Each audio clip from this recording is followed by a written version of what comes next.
Hello বন্ধুরা, কেমন আছেন সবাই? আশা করছি সবাই সুস্থ আছেন এবং ভালো আছেন। চরিত্রহীন উপন্যাসের ৭০তম পর্বে আপনাদের সকলকে স্বাগত। চলুন শুরু করা যাক।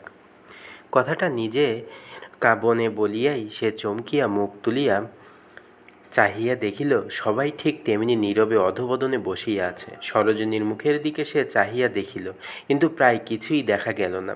তখন তাহাকেই সম্বোধন করিয়া কহিল, তুমি আপনি আমার সাবেক বাসায় একদিন যার কাপড় শুকোতে দেখে এসেছিলেন, তার নাম সাবিত্রী। আমি ভেবেছিলুম একদিন নিজেই সমস্ত কথা আপনাকে জানাবো, কিন্তু কোনোদিন সে সুযোগ হলো না, সে সাহসও ছিল না। বলিয়া উঠিয়া দাঁড়াইয়া কহিল, জ্যোতিষবাবু, দোষ আমার, এ আমি প্রতিদিনই টের পাচ্ছিলাম, তাই মনে আমার সুখ ছিল না। বলিয়া একটুখানি চুপ করিয়া থাকিয়া কহিল, অথচ আমি কোনো বিষয়ে কাউকে ঠকাইনি, ওসব আমি জানিও নে, তবু বলবারও আমার কিছু নেই। জ্যোতিষ মুখ তুলিয়া কি বলিতে গেল, কিন্তু তাহার গলা দিয়া স্বর ফুটিল না। সতীশ নিজেও বোধ করি যেন একটা কঠিন বাষ্পশ্বাস সংবরণ করিয়া ফেলিল। কহিল, আমি চললাম। আমার একটা অনুরোধ, আমার কথা আলোচনা করে আপনারা মন খারাপ করবেন না। আমি কখনো কোনো ছলে আর আপনাদের সম্মুখে আসব না, আমাকে আপনারা ভুলে যাবেন।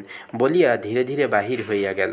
জ্যোতিষ পার্শ্বে চাহিয়া সভয়ে দেখিল সরোজিনীর মাথাটা একেবারে তাহার জানুর কাছে ঝুঁকিয়া পড়িয়াছে। ওরে ও সর, বলিয়া চিৎকার করিয়া উঠিতে না উঠিতে সরোজিনীর শিথিল মুষ্টি চেয়ারের হাতল হইতে স্খলিত হইয়া সে কার্পেটের উপর মূর্ছিত হইয়া পড়িয়া গেল। অভিমান ও অপমানের ক্রোধে জ্যোতিষের বুদ্ধি এমনই আচ্ছন্ন হইয়া গিয়াছিল যে সতীশের বিদায় পালাটা সরোজিনীর সাক্ষাতে ঘটিলে যে আঘাতটা তার কি কঠিন হইয়া বাজিবে, এ হিসাবই তাহার মনে ছিল না। তাই অনেক শুশ্রূষার পর সরোজিনীর চৈতন্য ফিরিয়া আসিলে সে যখন কাঁপিতে কাঁপিতে টলিতে টলিতে ঘর ছাড়িয়া চলিয়া গেল, তখন জ্যোতিষের মাথায় একেবারে বাজ ভাঙিয়া পড়িল। ভগিনীকে শুধু যে সে প্রাণাধিক ভালোবাসিত তাই নয়, তাহার সর্বরূপ লাবণ্যবতী শিক্ষিতা ভগিনীর দীপ্ত আত্মমর্যাদা জ্ঞানের উপরেও তাহার অগাধ বিশ্বাস ছিল। কিন্তু ভিতরে ভিতরে সে যে এত ভালোবাসিতে পারে যে এসব কিছুই কোনো কাজে লাগিবে না, সমস্ত জানিয়াও সে একটা চরিত্রহীন লম্পটের পরম অন্যায়ের পদতলে সমস্ত বিসর্জন দিয়া চেতনা হারাইয়া শুষ্ক তৃণখণ্ডের মতো লুটাইয়া পড়িবে, এ আশঙ্কা সে কল্পনাও করে নাই। তাহার মুখের উপর বেদনার যে ছবি ফুটিয়া উঠিতে সে কি এইমাত্র চোখে দেখিল, সে যে কত বড় তাহা নিরূপণ করিবার শক্তি এবং অভিজ্ঞতা তাহার ছিল না। তথাপি সে বহুক্ষণ পর্যন্ত অসাড়ের মতো বসিয়া থাকিয়া শশাঙ্ক মোহনের প্রতি চাহিয়া কহিল, আপনি বোধহয় আজ রাতের ট্রেনেই কলকাতায় ফিরবেন। শশাঙ্ক বলিল, না, তেমন কিছু জরুরি কাজ নেই সেখানে। জ্যোতিষ আর কোনো প্রশ্ন না করিয়া উঠিয়া ভেতরে চলিয়া গেল এবং নিজের ঘরে গিয়া দৌড় দিয়া শুইয়া পড়িল। সে রাত্রে ডিনারটা শশাঙ্ক মোহনকে একাই সমাধা করিতে হইল, কারণ জ্যোতিষের একেবারেই সাড়া পাওয়া গেল না। জগত্তারিণী একটি একটি করিয়া ছেলের মুখে সমস্ত শুনিয়া গভীর দীর্ঘশ্বাস ত্যাগ করিয়া অনেকক্ষণ স্তব্ধ হইয়া রহিলেন। তারপরে বলিলেন, এসব আমারই পোড়া কপালের ফল জ্যোতিষ। পরলোকগত স্বামীকে স্মরণ করিয়া কহিলেন, নিজে তো সারা জীবন এই নিয়ে জ্বলে পুড়ে মরলুম, বাকিটুকু ছেলে মেয়েদের জন্যই যদি না জ্বলতে হবে, তো 16 আনা পাপের প্রায়শ্চিত্ত হবে কিসে? বেশ বাবা, তোমাদের যাকে পছন্দ হয় তার সঙ্গেই বোনের বিয়ে দাওগে, আমি আর কথাটি কব না। আর একটা দীর্ঘ নিঃশ্বাস মোচন করিয়া বলিলেন, মন অন্তর্যামী, তাই হঠাৎ ওর আশা শুনেই সেদিন বুক আমার দমে গিয়েছিল জ্যোতিষ। কিন্তু জ্যোতিষ কোনো কথা কহিল না। সে মনে মনে বুঝিতেছিল যে ব্যাপারটা অত সহজ নয়, সুতরাং যাহা হইয়া গেছে তাহা হইয়া গেছে বলিয়া চোখ বুজিয়া বসিয়া থাকিলেই চলিবে না। হয়তোবা একদিন এই চরিত্রহীনটাকেই নিজে গিয়া সাধিয়া ফিরাইয়া আনিতে হইবে। কাল সারাদিনের মধ্যে সে সরোজিনীকে একবার ঘরের বাহিরে পর্যন্ত আসিতে দেখে নাই, কিন্তু আজ বিকেলে চা খাইতে বাহিরের ঘরে ঢুকিয়াই দেখিল সরোজিনী ইতিপূর্বেই আসিয়াছে এবং শশাঙ্ক মোহনের সঙ্গে আস্তে আস্তে গল্প করিতেছে। জ্যোতিষ কাছে আসিয়া একখানা চেয়ার টানিয়া লই উপবেশন করিল। যদিচ ভগিনীর শ্রীহীন মলিন মুখের পানে চাহিয়া তাহার বুঝিতে কিছুই বাকি রহিল না, তবুও বুকের উপর হইতে একটা ভারী পাথর নামিয়া গেল। খাওয়ার পরেও অনেকক্ষণ পর্যন্ত অনেক কথাবার্তা কথাবার্তা হইল, কিন্তু সেদিনের কেহই কোনো ইঙ্গিত করিল না। সন্ধ্যার পরে অনেকটা স্বচ্ছন্দ চিত্ত ভগিনীকে লইয়া যাইতে দেখিয়া জ্যোতিষ মনে মনে কহিল, দুর্ঘটনাটাকে সে যত বড় ভাবিয়াছিল তত বড় নয়, হয়তোবা অনতিকালের মধ্যেই আবার সমস্ত ঠিকঠাক হইয়া যাইবে, তাহার এমন আশাও হইল। সেই দিন অনেক রাত্রি পর্যন্ত দুই বন্ধুতে আলাপ আলোচনা চলিল, এমনকি জ্যোতিষ তাহার আশার কথাটাও ইঙ্গিতে ব্যক্ত করিল। বস্তুত সরোজিনী যে তাহার প্রথম ঝঞ্ঝাট সামলাইয়া লইবার পরেও সতীশের এত বড় ঘৃণিত আচরণের সঙ্গে মনে মনে শশাঙ্ক মোহনের তুলনা করিয়া দেখিবে না, ইহা এক প্রকার অসম্ভব বলিয়াই উভয়ের বোধ হইল। পরদিন দ্বিপ্রহরে খাওয়া দাওয়ার পর সরোজিনী তাহার উপরের শোবার ঘরের খোলা জানালার সামনে একটা চৌকি টানিয়া লইয়া পথের পানে চাহিয়া বসিয়াছিল। হঠাৎ মনে হইল, খানিক দূরে একখানা বোঝাই দেওয়া গরুর গাড়ির পেছনে পিছনে যে দুটি লোক ছাতা মাথায় ধীরে ধীরে চলিয়াছে, তাহাদের একজন বেহারি। সরোজিনী সতর্ক হইয়া গরাদ ধরিয়া উঠিয়া দাঁড়াইল।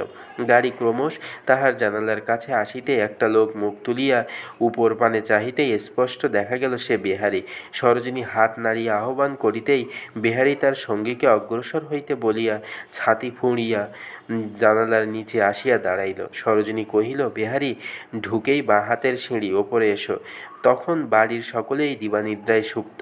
বেহারি অনতিবিলম্বে সিঁড়ি দিয়া সরোজিনীর উপরের ঘরে ঢুকিয়া তাহাকে প্রণাম করিয়া পায়ের ধুলা জিহ্বায় কণ্ঠে ও মস্তকে ধারণ করিল। সরোজিনী মনে মনে তাহাকে আশীর্বাদ করিয়া কহিল, তোমাদের গাড়ি তো সেই রাত্রি 11টার পরে, এখন তো ঢের সময় আছে। ঠাকুর সঙ্গে আছে, সে জিনিসপত্র মুঠি দিয়ে নামিয়ে রাখতে পারবে, তুমি একটু বসো। জিজ্ঞাসা না করিয়াই বুঝিয়াছিল সতীশ এখানকার বাসা উঠাইয়া অন্যত্র চলিয়াছে। বেহারি তাহার উড়ো নীর অঞ্চলে কপালের ঘাম মুছিয়া মেঝের উপর উপবেশন করিল। ক্ষণকাল স্থির থাকিয়া সরোজিনী এই প্রকারে ভূমিকা করিল, কহিল, আচ্ছা বেহারি, তুমি তো কখনো বামুনের মেয়ের কাছে মিথ্যে কথা বলো না। বেহারি জিভ কাটিয়া কহিল, বাপরে, তাহলে কি রক্ষে আছে দিদিমণি? 7 জন্ম কাশিবাস করলেও যে এ পাপ মোচন হবে না। সরোজিনী স্নিগ্ধ দৃষ্টিতে এই পল্লীবাসী ধর্মভীরু বৃদ্ধের মুখের পানে চাহিয়া স্নেহহাস্যে কহিল, সে তো জানি বেহারি, তুমি কখনো মিছে বলো না, কিন্তু আমি যা জিজ্ঞাসা করব সে তুমি কারো কাছে বলতে পারবে না, তোমার মনিবের কাছেও না। বেহারি কহিল, আমার দরকার কি দিদিমণি কারো কাছে বলার? সরোজিনী একটুখানি মৌন থাকিয়া আসল কথা পাড়িল। জিজ্ঞাসা করিল, আচ্ছা, সাবিত্রী মেয়েটি কে বেহারি? বেহারি সরোজিনীর মুখের পানে চাহিয়া বলিল, আমার সাবিত্রী মায়ের কথা জিজ্ঞাসা করছো দিদিমণি? জানি না দিদিমণি। মা জননী আমার কার শাপে পৃথিবীতে জন্ম নিয়ে এত দুঃখ পাচ্ছেন। আহা, মা যেন লক্ষ্মীর প্রতিমা। অনেকদিন হইয়া গেল বেহারি সাবিত্রীর নামটা পর্যন্ত মুখে উচ্চারণ করিবার সুযোগ পায় নাই। তাহার কণ্ঠস্বর গদগদ এবং চোখের দৃষ্টি অশ্রু জলে ঝাপসা হইয়া উঠিল। সাবিত্রীর উল্লেখ মাত্রই বুড়োর এতখানি ভাবান্তর লক্ষ্য করিয়া সরোজিনী আশ্চর্য হইয়া গেল। বেহারি হাত দিয়া চোখ মুছিয়া বলিল, মা আমার যেদিন রাখালবাবুর মেসে দাসীবৃত্তি করতে এলেন, তখন মানুষগুলো সব দেখে অবাক হয়ে গেল। মুখে যেন হাসিটি লেগেই রয়েছে। রাখালবাবু ম্যানেজার, আর আমি তো চাকর, কিন্তু মায়ের কাছে সবাই সমান, সবাইকে সমান যত্ন। একাদশীর দিন কাঠফাটা উপোস করেও কখনো মায়ের মুখ বেজার দেখিনি দিদিমণি। বৃদ্ধ যেন সমস্ত হৃদয় দিয়া কথা কহিতেছিল, তাই এই তাহার অকৃত্রিম ভক্তি উচ্ছ্বাসে সরোজিনী মুগ্ধ হইয়া গেল এবং তাহার বিদ্বেষের জ্বালাও যেন গলিয়া অর্ধেক ঝরিয়া পড়িল। বেহারি কহিতে লাগিল, দিদিমণি, শাস্ত্রে লেখা আছে মা লক্ষ্মী একবার কি যেন একটা অপরাধ করে নারায়ণের হুকুমে দাসীবৃত্তি করেছিলেন। আমার মাও যেন ঠিক তেমনি কোনো দোষে চাকরি করতে এসে নানান দুঃখ পেয়ে শেষকালে চলে গেলেন। যেদিন চলে গেলেন সেদিনটা আমার বুকের মাঝে আজও যেন গাঁথা হয়ে আছে দিদিমণি। সরোজিনী আস্তে আস্তে প্রশ্ন করিল, তিনি এখন কোথায় আছেন বেহারি? বেহারি এ প্রশ্নের উত্তর সহসা দিল না, শুধু মুখ পানে চাহিয়া চুপ করিয়া রহিল। সরোজিনী পুনরায় জিজ্ঞাসা করিল, জানো না বেহারি? বেহারি একবার ঘাড় নাড়িয়া বলিল, ঠিক জানি নে বটে, কিন্তু তবুও জানি। কিন্তু সে কথা জানাতে যে মায়ের মানা আছে দিদিমণি, আমি তো বলতে পারবো না। সরোজিনী জিজ্ঞাসা করিল, মানা কেন? মানা যে কেন তাহা বেহারি নিজেও ভাবিয়া ঠিক করিতে পারিত না। তথাপি এই নিষেধ চিরদিন মান্য করিয়া চলা, সে কেমন যেন আছে জানিতে না পাওয়া, তাহাকে এ জীবনে আর একবার চক্ষে দেখিতে না পাওয়া, এ সকল যে বেহারির পক্ষে কত দুরূহ তাহা সে শুধু নিজেই জানিত। বিশেষ করিয়া যখনই কোনো কথাবার্তায় তাহার মায়ের বিরুদ্ধে সতীশের তীব্র কুৎসিত ইঙ্গিত প্রকাশ পাইত, তখন সমস্ত কথা ব্যক্ত করিয়া ফেলিতে তাহার মনের মধ্যে আবেগের ঝড় বহিয়া যাইত। কিন্তু তবুও বুড়ো আজ পর্যন্ত তাহার শপথ ভঙ্গ করে নাই। যদি কোনোদিন অসহ্য হইয়াছে, তখনই সে এই কথাই স্মরণ করিয়াছে যে সাবিত্রী যখন নিজে এত বড় কলঙ্ক নীরবে বহন করিতেছে, তখন নিশ্চয়ই ভিতরে এমন কিছু একটা আছে যাহা তাহার বুদ্ধির অগোচর। সাবিত্রীর প্রতি তাহার বিশ্বাস ও শ্রদ্ধার অন্ত ছিল না। বন্ধুরা, আজ এই পর্যন্ত। পরবর্তী পর্ব আপনাদের জন্য আগামী দিন নিয়ে আসব। ততক্ষণ পর্যন্ত সবাই সুস্থ থাকবেন, ভালো থাকবেন। ধন্যবাদ সকলকে। শুভ সন্ধ্যা।